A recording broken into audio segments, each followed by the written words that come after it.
Catherine Bernardo, lihim na umiyak dahil sa sakit na nadarama ngayon sa pag-ibig niya kay Daniel Padilla.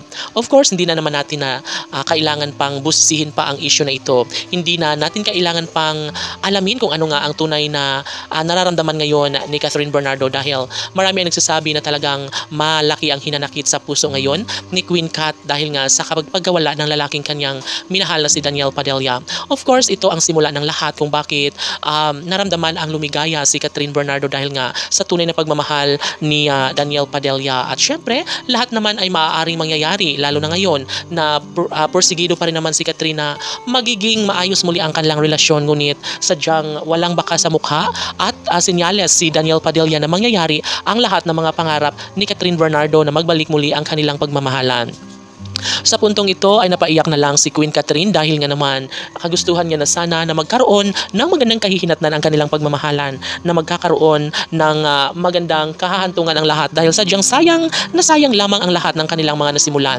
Of course, batid ng lahat na sadyang mangyayari pa rin naman ang isang pagkakataon lalo na ngayon na si Catherine Bernardo ay lihim na ibinahagi sa taong bayan ang katotohanan na sadyang mayroon talagang mga negatibong nangyayari kaya nagkahiwalay sila ng tuluyan ni Daniel Padilla. Of course, sobrang nasasaktan na rin si Catherine Bernardo kaya nagawa niya na lang na magdesisyon na maghiwalay na lang umano sila dahil wala rin naman umanong kahahantungan ng lahat. Naniniwala ang taong bayan sa mga rason ni Catherine Bernardo na talaga namang noon pa nakaraang taon ay nararamdaman na ni Catherine Bernardo na tila nag-iba na ang pagmamahal ni Daniel Padilla sa actress. Of course, sadyang mapagmatsyag lamang talaga si Catherine Bernardo at ito lamang ang kanyang tanging masasabi sa sarili na dapat talaga ay magmahal ng tama lang. Huwag isagad ang pagmamahal dahil at the end of the day talagang masasaktan lamang ang pagkatao ni Catherine Bernardo. Syempre, lesson na rin ito kay Catherine at syempre marami rin naman ang naghahangad at